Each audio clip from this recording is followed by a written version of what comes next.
Good morning. I'd like to convene the Education Omnibus Conference Committee for May 20th, 2019.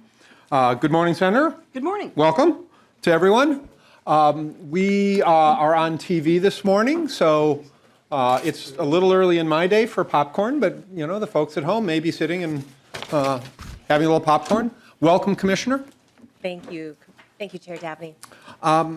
So we should probably, Senator, congratulate our leaders at having arrived at an agreement.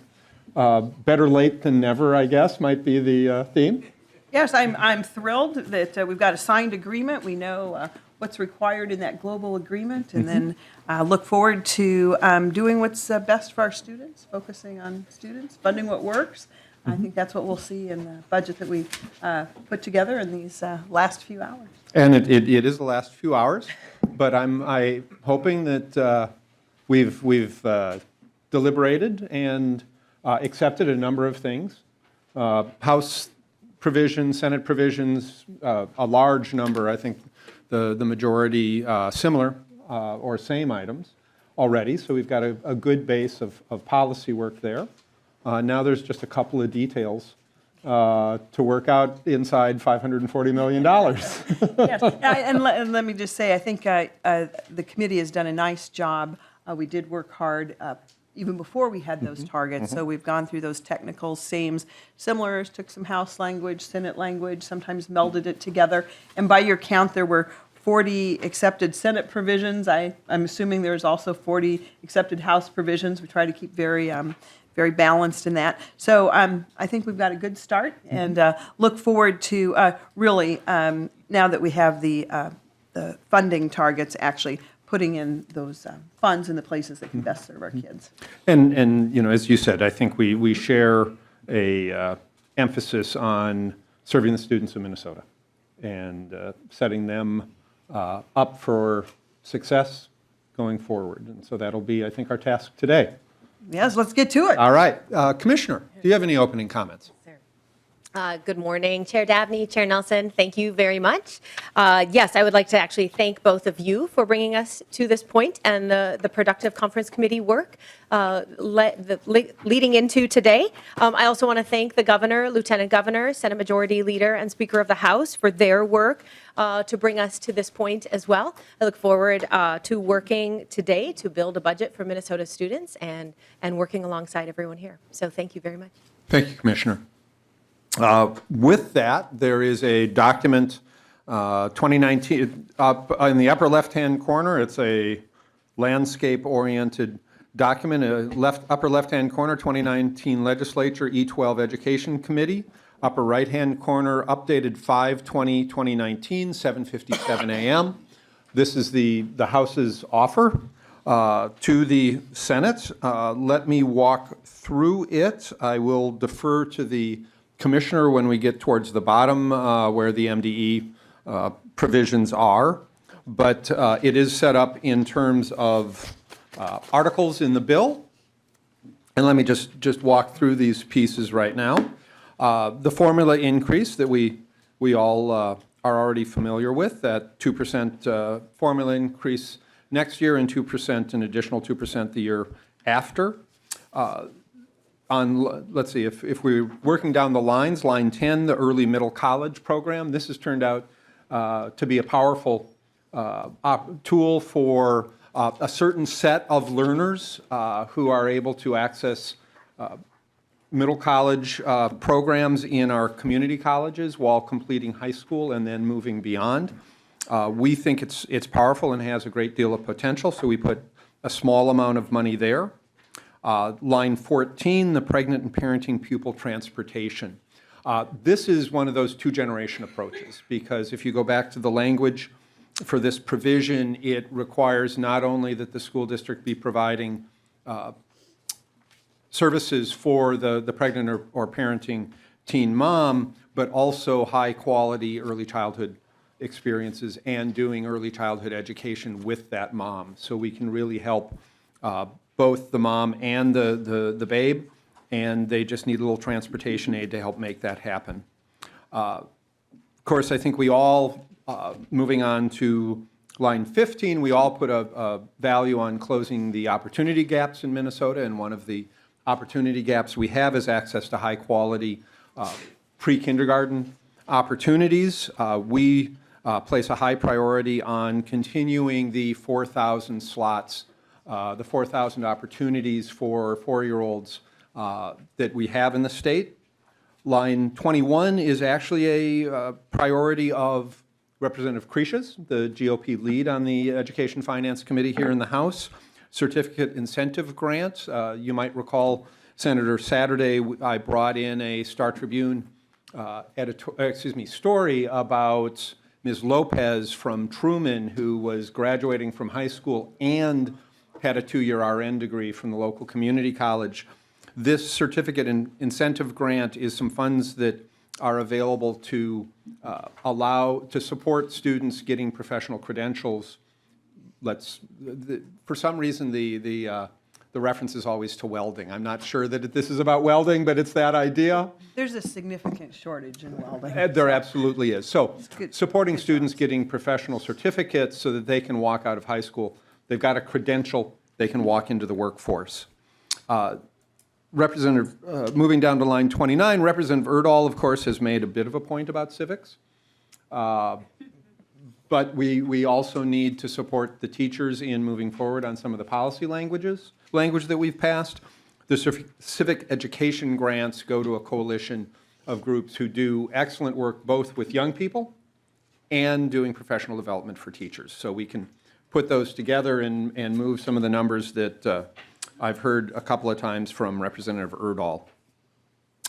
In the House, moving down to line 30, we've talked quite a bit about bridges to post-secondary opportunities, so you can see that in their certificate incentive grants. You also see that in expanded support for concurrent enrollment. As you know, Senator, the statutory appropriation for concurrent enrollment classes is $150 a class a student. We're at about a third of that. So we've got a lot of distance to go on fulfilling the promise that we've made to schools and students there. Full-service community schools, of course, an important strategy for doing what schools are. They're the center of their communities, and in this way, making sure that there are services available to families. As I think you've heard me say, you can't take the child out of the family or the school out of the community. Line 33, the Minnesota Center for the Book. I believe we are the only state, if we're not the only state, we're one of the few states that does not provide direct state support for the Library of Congress identified Center of the Book in that state. And this works both with schools and with the larger community and with Minnesota authors. So we're growing our own here. In writing, and we like that. The Minnesota Principals Academy, moving down to line 34, strong leaders in our schools, very important. The Minnesota Youth Council, Madam Chair, I don't know if we talked about the one hearing we did that was entirely members of the Minnesota Youth Council. Works statewide. It's a remarkable group of young people, really building leadership skills and opportunities for them, as well as connecting them to the legislative process. I don't know, Madam Chair, if you've had to present a bill before the Youth Council when they come on down. Yes. It's a bracing experience. They're a serious bunch of young people, so we propose some support for them.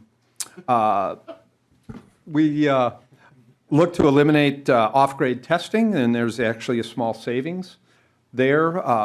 If we're going to test our kids, let's test them on the grade level they're in. The tribal contract schools, of course, important, making sure that those Minnesota students are treated equal with their colleagues. Line 47, the rural CTE consortium grants. You see the treatment there is a Senate provision, as is moving down to line 50. We are proposing we accept the Senate position on Starbase, and line 51, the Senate provision on the Vision Therapy Pilot Program grant. We have similar provisions on the Northwest Regional Partnership. That was a pilot, as you will recall, played an important role. The Moving on to line 57, the Minnesota Council on Economic Education does very good work, K-12 in teacher professional development, at not only K-12 but also interdisciplinary, working with teachers on how to embed economics lessons and entrepreneurship lessons that I find particularly exciting into their curriculum, and they are well deserving of legislative support. As you know, Madam Chair, the House has had a strong interest in both policy and financial support for the Teachers of Color initiative this year. It's clear to us that recruitment of people of color and Native American teacher candidates is important. Equally important is, once they have become teachers, is retaining them once they're in the classroom. There's challenges across our profession. We've got 3 teachers here, and yourself, the commissioner, and myself. Retention of teachers is difficult. Retention of teachers of color and Native American teachers is even more difficult. So some support for those teachers in their school districts. We propose our House provision on special education. It's very important to us that we freeze that cross-subsidy. We're not yet at a point where we can actually push that down. I'm excited with the conversations that the commissioners had publicly about the interest in a task force that would look at the kind of the totality of the school funding formula. She can speak to it later if she so chooses, but we can at least staunch some of the bleeding here. Obviously, serving those students is job one. We have to serve them, but we also have to make sure that there are, serving them doesn't mean larger class sizes, fewer books in the library, fewer after-school opportunities and the like. So we propose the House provision freezing the special education cross-subsidy. We also know that Minnesota ranks about 46th in the nation in the relationship of counselors to students. So we're proposing funding for the Support Our Students grants. This is a successful project that has been done before, putting more teachers and counselors and nurses and school psychologists in our buildings to better serve student needs. And so we propose that. Moving down to line 82, hungry kids can't learn. So let's make sure that they get a good solid breakfast. And this targets schools with high percentages of low-income students so that we can make sure that everybody has a strong start to the day. Line 84, we've got similar provisions regarding the early learning scholarships. We'd like to see that go forward. Line 85, the House proposes the college savings account pilot program. If you have questions on that, we have had a proposal, excuse me, we have had discussion about that. Mayor Carter of St. Paul came in. There's a growing movement. A number of states have adopted this as a statewide program. We're taking a more cautious approach here. The City of St. Paul has had extensive conversations and engagement with their community. They've developed a pilot proposal. So what we're suggesting here is that we fund that pilot proposal and that they then come back with a report that says, this is what worked, this is what we need to work on, this is how we could scale it up to a statewide opportunity. Potentially powerful tool there for those students. Line 87, you'll recall Dr. Chomolo. Thank you. Dr. Chomolo, the guy with the buffalo joke, Reach Out and Read, where he talked about how powerful it is to get books in the hands of young parents and their small children.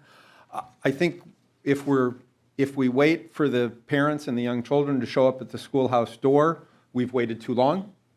And this is kind of, I think of it as a disruptive strategy, because I know when I first took our oldest child to their well child visit, I didn't expect a book, but I was thrilled to get one, as was she. And so if we do this where people don't expect it, we can have a significant impact on literacy. And this is a program that is proven already, and we're looking to expand it. Line 91, is the high school equivalency tests. Given today's current workforce demands, making sure that everybody can get into the workforce with at least minimal skills identified. This makes the high school equivalency tests free for the next 2 years. This is continuing a project that existed under the Dayton administration where we saw more people taking their high school equivalency tests as a result. So it's a proven effective program. Commissioner, would you like to speak to, what do we have, lines 93 through 105, and then I'll have one more thing after that, if you would. Yes, sir. All right. Thank you, Chair Davnie. Committee, if you will notice, line 93 is a proposal for MDE's litigation fees for the lawsuits we share with a responsible reduction. Line 94 is MDE's operating adjustment. MDE's operating request maintains our service in this proposal and includes addressing that 1970s mainframe modernization that you'll see on line 98 as well. In the spirit of compromise that our leaders showed in this maintenance, this request no longer includes additional maltreatment investigators, additional data analytics support, IT adjustments for our EdFi work, national board certification features, a second chance agency director, or increased services from our regional centers of excellence. Line 95 is a proposal to just maintain the perpetual operating adjustment. Line 98, as I said, is MDE's mainframe modernization being addressed. And line 105 is an operating adjustment to maintain the state academies. Thank you, Commissioner. And to Senator Nelson and others, I have to do a verbal addition here. There's an inadvertent oversight. I apologize. And maybe staff can provide me with a line number. It's the statewide concurrent enrollment. It's a zero impact on finances because we cancel and then reappropriate that money, but it was inadvertently left off of the spreadsheet. Ms. Adrians, can you identify what line number that would be? Thank you, Mr. Chair and members, and my apologies. That was my mistake, and I inadvertently left it off of the spreadsheet. But I believe it would have been. I think it was next to the Northwest Regional Partnership on line 52. We had thought of those two sort of in tandem. So, but it would function like the certificate incentive grant on line 21. So it will show up as a cancellation in 2018-19 of $400,000, and then that same amount will be reappropriated in fiscal year 2020. And so that has a net zero effect on the bottom line. Thank you. Thank you, Ms. Adrians. And then, Madam Chair, just note, bottom left-hand corner, we propose all of the remaining House policy provisions as part of this offer as well. Thank you, Mr. Chair. You're welcome. Well, let me just say that we're all glad, very, very seriously, very glad that our leaders have come to this global agreement. And particularly, two aspects that are part of that global agreement, and I appreciate this direction from all of our leaders, and that is the 2 and 2 on the formula. So I'm glad I see you have that here. We're glad about that. And then I do just have a couple questions. One of the other aspects that all agreed to, this global agreement, were the tribal contracts. And those are on, let's find them here. Those are on, I believe, which is line 39. And I just have a bit of a question because the agreement with the leaders was, let's see. No, I think we have, I just wanted to make sure that we had the right amount. So 3.468 million in 2021 and 4.589 in 22-23. So those are our tribal contract schools. Yes. So I just want to make sure there was a couple lines there that were just a bit different. So we do have the correct amounts there. Now there's one thing that I did notice here that all of these are House provisions, but there's one thing that is just glaringly absent here, and that I see there is no money for safe schools. So, but I know that is a critical a piece for all. And then I don't see, and then of course, all the outstanding House policy provisions. So while we've accepted many of those same similars and technicals, things we haven't accepted, of course, are things that have significant differences, or they're just absent in one body or the other. So I want to thank the commissioner for once again being here today.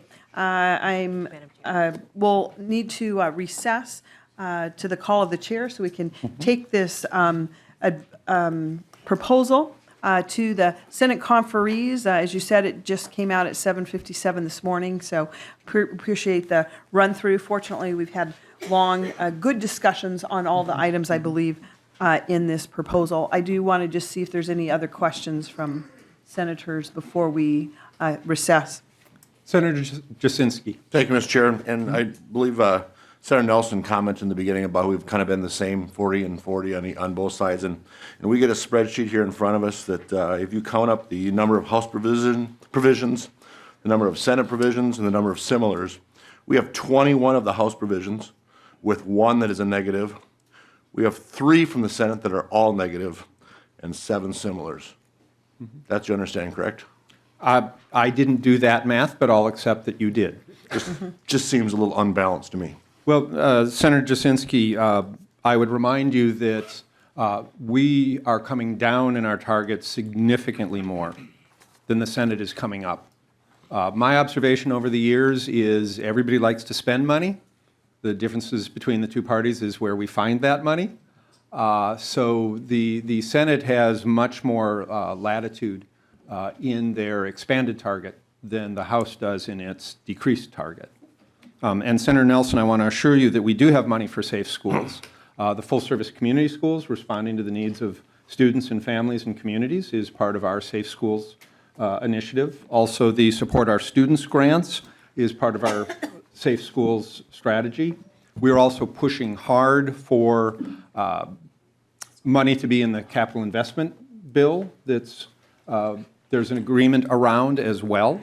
That's important. And then, of course, the House did push very hard for both red flag laws to make sure that guns were not in the hands of people who were a threat to themselves or others, and for universal criminal background checks to make sure that when people buy guns, they do so only if they are legally allowed to carry those. We were thwarted on both of those provisions. And then, of course, we're also advocating strongly for school-linked mental health to be in the HHS bill where it traditionally resides. So there's a number of school safety provisions that are in our proposal here, as well as proposals in the HHS bill and the capital investment bill. Chair Davnie, I see there's a gap in being able to actually make those school buildings safer in this particular proposal. But those are things that we will deal with. So with that, the Senate conferees, we look forward to a meeting in my office to go over this proposal and bring back a more rounded proposal. And Senator, Ms. Adrians would like to respond to the tribal schools issue that you raised. Ms. Adrians? Yep, thank you, Mr. Chair and Chair Nelson. That was a good observation. The original costing for the tribal contract schools initiative was based on the formula allowance being increased to 3% and 2%. And so the reduced amount for the tribal contract schools reflects the 2% and 2% increase in the formula. So there was a little bit of savings there. Thank you. Thank you, Mr. Chair. That was my question, that it looked like we had underfunded one of those requirements that our leaders had. So we're all good with We're that. spot Thank on. you. And Madam Chair, just to simplify and hopefully make more efficient this process, if the Senate would like to use room 400 South here in the State Office Building, that has been set aside for education work and we would be glad to allow the Senate to use that room. We'll need to meet in the Minnesota Senate building. We've got a number of tools and documents and things there. So the Senate conferees will meet in my Senate office. Senator Nelson, how long do you anticipate you will need, just so that we can keep the public aware? Well, I hope we're going to be faster than the House was last night. That was a 4-hour deal to get this out. I'm certainly hoping the Senate will not take 4 hours to come back with another proposal, but I think you should say to the call of the chair. I will say that, but can you give us some guidelines, somewhere between 0 and 4 hours? Can you bring it in a little tighter than that? No, Mr. Chair, I would love to do that. But seeing that there are no Senate no Senate proposals on here, I would say you might want to say 4 hours. We're definitely going to try and be faster than that, but that's, if you need a time frame, we'll try and make sure that we don't take any longer than the House did last night to pull this together. But we're going to do a bit harder work because I believe our proposal will not have just Senate proposals in it. I think we need to do better than that. And we've got a time clock here. This conference committee report is going to be buttoned up at 5 p.m. tonight. And quite frankly, I think all the people around this table can do a much better job than us kicking it up to the leadership who came up with our agreement, and we're so thankful for that. But there's no one who knows education as well as the members at this table. So my hope is that we, in this committee, where we have the history and the expertise, that we will be able to do our job and button this up rather than kicking it up to folks who don't serve on education. Senator, it's nice to hear whenever we share the same goals. And you're absolutely right. There's a great deal of knowledge and at least some wisdom around this table. And let me take this as an opportunity to thank the staff bipartisanly. I've always marveled at the staff, partisan and nonpartisan, and this experience this year has only increased that. So appreciations for them. Could we look at, say, 10:15? No. Session at 10. We have, Senator Jasinski, we have House at 11, session at 11, so wanting to fit things in. Any more guidance as to when we can I gave you all I got. regather? All right. We stand in recess. It's a call of the chair. Thank you.